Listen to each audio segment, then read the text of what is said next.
This is our first emergency Stars pod, and Luds and I were the only people to show up on time. We can give Sam crap for that later. This one is sponsored by Indeed, and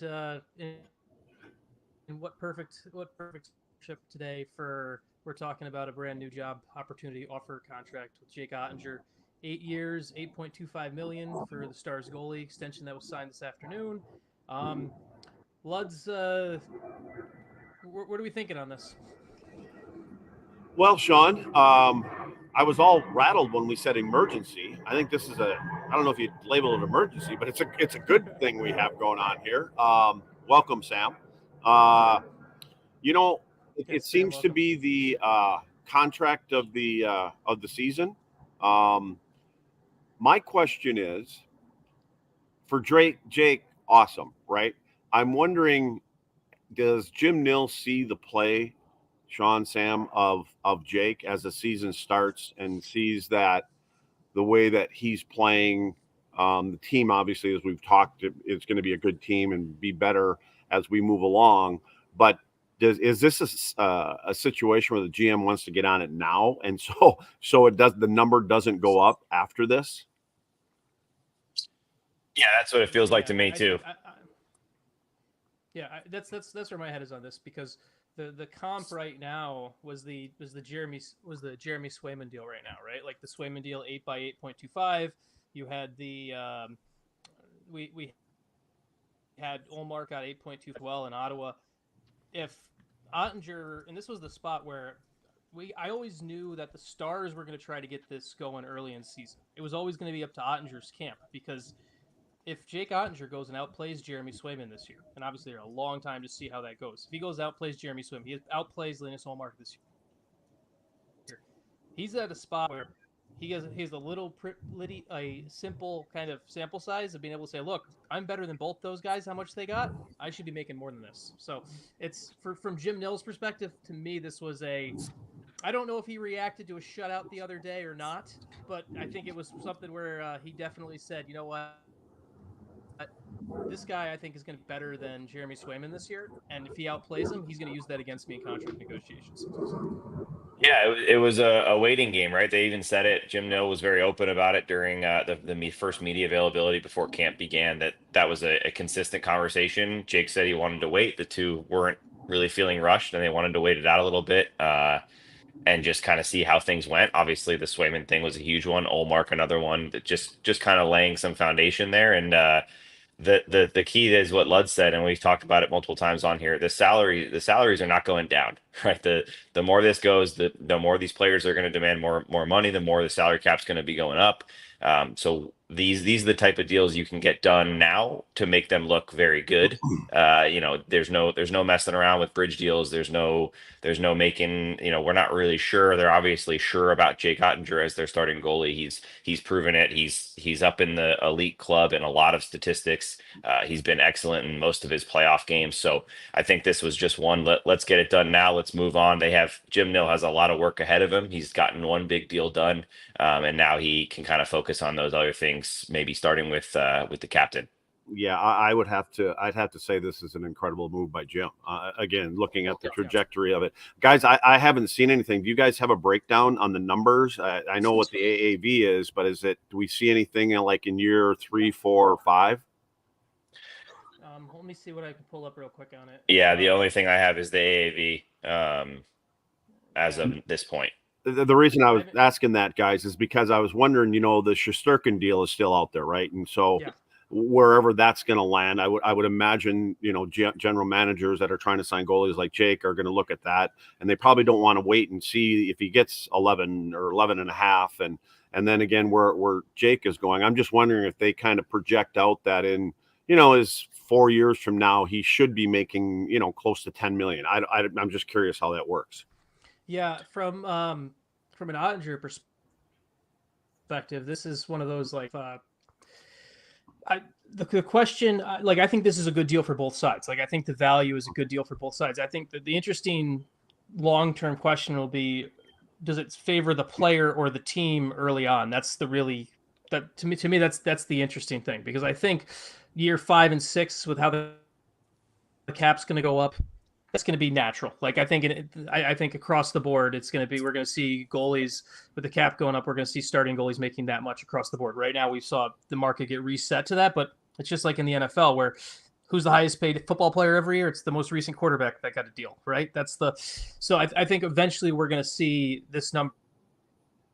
Year 5 and 6 of this deal will definitely be fair market value. Ottinger's play over the next 4 years will kind of tell us whether in year 1, 2, 3, and 4, whether, hey, the Stars are getting a bargain paying this little, or Jim made too much of a bet on this. And that's what we're going to play. Obviously, now that the deal is signed, from both a Stars and Oettinger perspective, they're going to hope that it looks like a bargain. They're going to hope that he's going to go out and win trophies. He's going to do all of that because that's so yeah.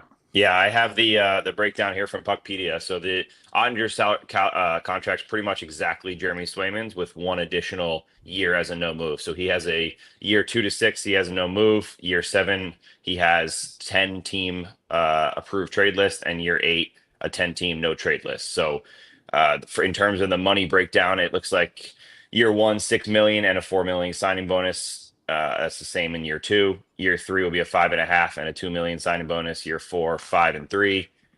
Year 5, 5.5 and 2.5. Same in year 6, and then year 7 is a 5 and a 2.5 signing bonus. Year 8 will be 4.5 and $2.5 million. So I think the key there is the trade clauses and everything like that. Even gave Jake even more flexibility than Swayman got. So that's the only difference there. I think another thing we should just add, just so people know, people always wonder why this happens.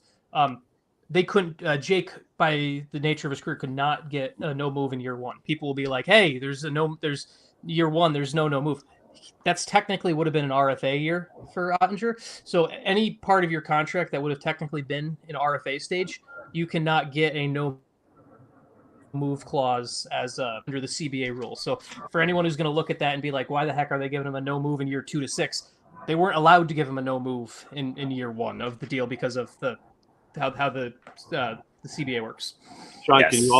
can you also explain the signing bonus, as far as cap related things go? Yeah, and now it's not the cap. I mean it does. Sorry, all of the money impacts the cap, but the signing bonus for Oettinger, one of the things that it's more of a player security thing, where the whole concept is you get your money early, and then you can find other ways to make it grow and invest it and everything like that. So with this deal, like one, for example, he's going to have the $6 million base, the $4 million signing bonus. He's going to get $4 million on July 1st that year. He's going to get a nice check for $4 million on that year. And the other thing that it does as well, which hopefully it's something that we never have to talk about during the length of this deal, but Ottinger's got signing bonuses in every year and those are lockout proof. Signing bonuses still come in even if something happens to the league or labor, or there's no labor problems. So Oettinger is getting some more money up front through this, and he's also effectively protecting himself of each year for any potential labor issues. Still going to get paid effectively. So that's kind of the biggest part of that. There from a cap perspective. It's the 8.25 across the board. So, yeah, Sam, I would say also that it really gives Jim Nill an outlook on because the next big one's probably going to be Wyatt Johnson, right? Yes, yeah. He's got work to do, right? We know that Jake's number just went up a large amount. Jamie Benn's number is going to go down a large amount. Wyatt Johnson's number is going to go up a little bit. We got Jason Robertson's coming up, so there's a lot going on, and we kind of wondered, how is this going to go? Because it seems like it's going to be very hard for Jim Nill to pay the people that are expected to get paid what they're probably going to be worth, but it's just about getting those deals done slowly. And this was the big one, I think, that needed to get done probably first. And I think Swayman and Olmark Lay in the foundation made that very doable early in the season, at least in my opinion. Yeah, and with the other thing too, this is why we've talked about how the Stars put the internal salary cap on their backup goalie position, right? Like one of the ways Jim Nill operates is he operates with plans that lay out from year to year. So when he went and signed Casey DeSmith to a 3-year deal, $1 million each, and that's why Scott Wedgwood walked. They told Scott Wedgwood, "You can come back, but it would be $1 million." This has all been part of the kind of effectively the plan for how Jim Nill manages his cap. Like, and I think that's something, to me, that's one of the bigger takeaways right now from the Stars' perspective and Jim Nill running things. They really do try to move their cap windows effectively. And one of the reasons this team is contending now and will continue to contend is Jim and Mark Janko, his capologist, assistant GM, they've done a great job of keeping these, of letting these things all build on each other. And today's just a great example of that for me. You know, the guys, I sent a message out this morning too, and it's weird that this is all happening right now. And I was just going through some stats and some numbers this morning and looking at the Stars and where they were league wise in a bunch of different categories. And the only positive thing, compared to where we think they are, being 4-0 right now, was two things. And it was the penalty kill and it was the save percentages. And they're both pointed at the two goaltenders, mainly Jake Oettinger. Everything else, I don't remember exactly, but everything else, with the exception of one, the Stars real early on are ranked like in the 20s. And so everything points at the goaltending. Yeah, I mean, it's your most important position. We, as much as we love to say that, obviously the team stuff is so important, but if you don't have a good goaltender, it's going to be very hard. And we've seen a few teams that have, done it with a average to a little bit above average goaltender. Colorado always comes to mind in their cup run in 2022, but you need a goaltender to solidify, and nowadays you need two, because these guys are not playing 70 games or starting 70 games. And funny enough, I actually just asked Pete about this yesterday or the day before, because Luds was talking about guys that used to just come in and lay out their games and say, this is what I want to play, and I'm not going to play this game, and I don't want to play. So I asked Pete if Jake has any say on this, because I know Jake Oettinger talks all the time about how much he wants to play, how much he wants to practice, let alone playing games. And Pete DeBoer said straight up, he laughed and he said, I don't ask Jake, because if I asked Jake, he would play every single game. So they have not only an elite American goaltender, a young goaltender who's going to be in his prime for a large chunk of this contract, a guy who's proven it, a guy who's played up on top, just stood on his head in playoff games.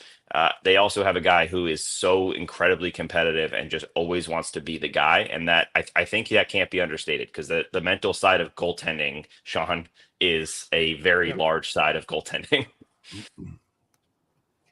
Well, I mean, the other thing I think this allows too, and I don't think it was ever going to impact Ottinger's play this season, but I think it is nice to have that all tied up, like from a team perspective, right? Like, it is nice to have that all tied up. This isn't something to be worried. Jake Oettinger now is a Dallas Star for the next 9 seasons, effectively, right? Because we're only 4 games into this one. So I think that is a peace of mind that allows a lot of things that kind of, and when you're talking about those teams, Sam, to your point, when you're talking about how you build championship teams that they go elite goalie, elite center, elite defenseman. And that's kind of how and the Stars now have their top defenseman signed for a long time. They have their top goalie signed for a long time.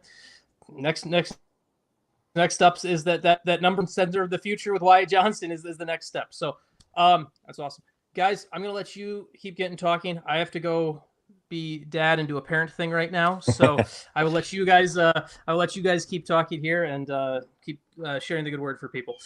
All right, thanks, Sean. Hey, Sam, I might have to go too. I've got a parent thing. I might have to go get one of my kids out of jail. Yeah, looks like you got some parent stuff going on right now. Yeah, I got nothing going on. Luds, before we go into some numbers real quick and then wrap this up, what Sean just mentioned, tying things up, right? You've mentioned distractions a ton of times. I was just going to bring that up. I'm glad. Go for it. No, I was going to ask you. I want to hear this feels like one of those things that I don't think necessarily Jake's thinking this in the back of his head all the time, just like he's not probably thinking about the 4 nations all day and every day. But what does this do mentally for a goalie, a team, a general manager? I just think for people that haven't heard, I'm a big not distraction. I hate distractions. I think they're terrible. We've talked, just for instance, the game tonight, featuring the Washington Capitals. And I think there's I don't want to say a black cloud, but everything's going to be about Ovechkin getting that goal.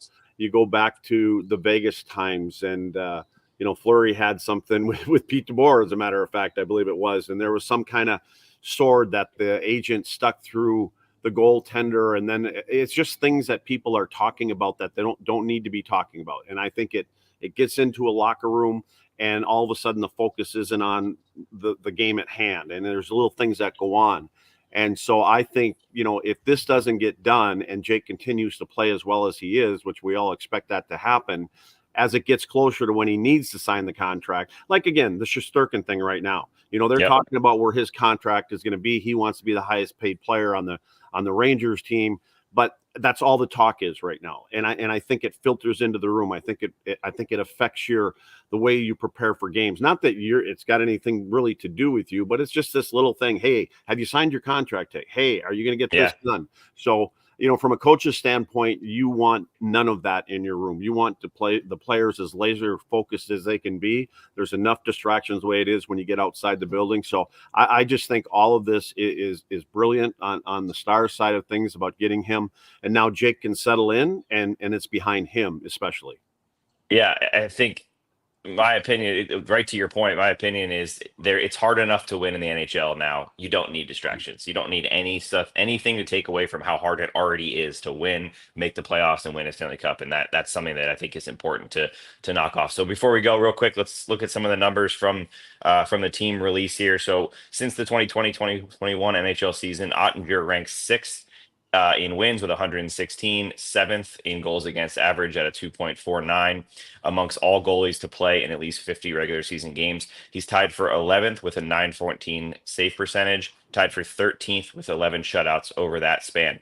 Over the last 3 postseasons, his 23 wins in the playoffs are tied with Shesterkin of the Rangers for second most by any goaltender. So if you're looking at numbers, like again, people always ask, that question's still been out there because Jake's had his ups and downs, right? Especially beginning last year with coming off that injury.